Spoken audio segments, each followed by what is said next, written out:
Okay, तो अब हमने करनी है हंटिंग, और हमने देखना है वो कैसे होती है। सबसे पहले वॉल मोड पे आ जाना है। यहाँ से डिपार्टमेंट में ग्रोसरी में 4 सेक्शन है। पेंट्री है, स्नैक्स है, कैंडी है, बेवरेजेस है। इन चारों में से हमने प्रोडक्ट सेलेक्ट करनी है। प्रोडक्ट सेलेक्ट करते हुए ध्यान रखना है वो फ्रोज़न नहीं होनी चाहिए, फ्रेश नहीं होनी चाहिए, और पैक्स नहीं होने चाहिए, यानी कि एक से ज़्यादा आइटम्स हों जिसमें बोटल्स के पैक हो गए, किसी और चीज़ के पैक्स हों के वो ना हो। दैट से हमने यहाँ से स्नैक्स सेलेक्ट कर लिया, ये आ गया। अब यहाँ से हम जैसा ये क्रैकर्स हैं इसमें चले गए। यहाँ पर हमें सारी प्रोडक्ट्स शो हो जाएंगी, इनमें से हमने कोई सिलेक्ट कर लेंगे। सो इस तरह से ये प्रोडक्ट है $3 की, $3-4 हो, $5 हो, ये ठीक है। ज़्यादा प्राइस ना हो, $10 $20, या ज़्यादा कम ना हो, $1 को भी अवॉइड करना है। तो ये इन चीज़ों का ध्यान रखना है। अब इसको प्रोडक्ट सेलेक्ट करने के बाद हमने वो ढूंढनी है जिसमें ओनली पिकअप और डिलीवरी हो। ये कहाँ से पता लगेगा, ये नीचे देखो, ये पिकअप है, ये डिलीवरी है, ये पिकअप है, ये डिलीवरी है, साथ शिपिंग नीचे लिखी है। ये शिपिंग वाली प्रोडक्ट नहीं होनी चाहिए, सही है। हमने वो ढूंढनी है जिस तरह इसमें पिकअप है, डिलीवरी है, इस तरह की कोई प्रोडक्ट ढूंढनी है जिसमें पिकअप और डिलीवरी ओनली हो, शिपिंग ना हो। अभी यहाँ पर देखो पिकअप और डिलीवरी है, शिपिंग नहीं है। शिपिंग का बॉक्स आप देख सकते हैं, ऐसे ग्रे ब्लैक से आउट ऑफ स्टॉक है, नॉट अवेलेबल है।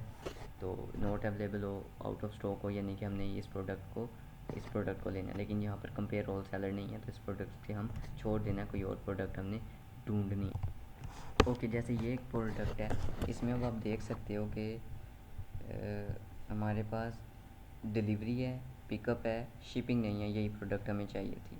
कंपेयर ऑल सेलर्स, इसमें जाके हम कैलकुलेशन इसकी गौर से देख लेना कैसे करनी है। सबसे पहले जो ये पिक वाला बॉक्स है ना, इस बॉक्स को छोड़ के जो इससे नेक्स्ट बॉक्स है, उससे उसकी जो प्राइस लगी है उससे 1 सेंट कम करके, 1 सेंट कम करने का मतलब है 4.56 है तो 4.55, 4.00 है तो 3.99, जिस तरह फॉर एग्जांपल 5.87 है तो 5.86, सही है। इस तरह से हमने 1 सेंट कम करना है।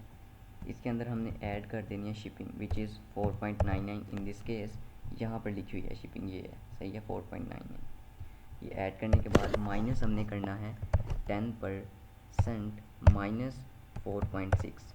ओके, -10% क्या था, -10% वॉलमार्ट की फ़ीस थी, ये वॉलमार्ट चार्ज करता है। -4.6 ये हंटिंग वैल्यू है, लेबल की कॉस्ट होती है। ये हर बार आपको अकाउंट जब दिया जाएगा बता दी जाएगी ये वैल्यू क्या है। ये माइनस करने के बाद इसमें से हमने रियल प्राइस माइनस करनी है, जो कि ये पिक वाले बॉक्स में लिखी है 3.77, सही है। इसमें से हमने माइनस कर दी 3.77। नाउ यू कैन सी इसमें 0.216 आ रहा है, और पॉइंट के बाद 2 आ रहा है। पॉइंट के बाद ज़ीरो नहीं होना चाहिए, सही है। पॉइंट के बाद नॉन ज़ीरो डिजिट होना चाहिए, ज़ीरो नहीं होना चाहिए। और या हमारे पास 1 पॉइंट समथिंग 2 पॉइंट समथिंग आते तो वो भी सही है। इसमें हमें सेविंग्स हो रही है, सेविंग होनी चाहिए ना। पॉइंट के बाद ज़ीरो होना चाहिए, ना ये नेगेटिव में होना चाहिए। नेगेटिव होगा तो इधर नेगेटिव साइन शो हो जाएगा, वो नहीं हो रहा तो इसका मतलब है हम इसके साथ कंटिन्यू कर सकते हैं।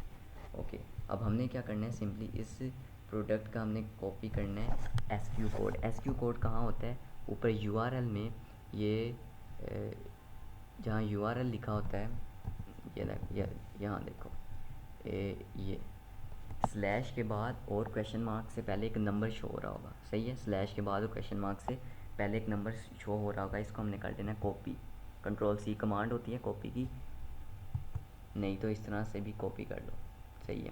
कॉपी कर लिया।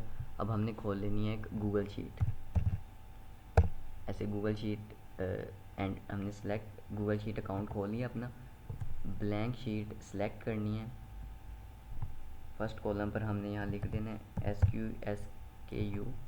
ये SKU कोड होता है, कोड का नाम है, ये जो हमने कोड कॉपी किया है URL से ऊपर। अब ये हमारे पास कॉपी है, तो इधर आकर हम ये पेस्ट Ctrl+V से या सिंपली पेस्ट कर देंगे। ये हमारे पास पेस्ट हो गया उसका SKU कोड। बस इसको अब हमने ये शीट बना के ये शीट शेयर कर देनी है, इस तरह से हंटिंग हो जाएगी।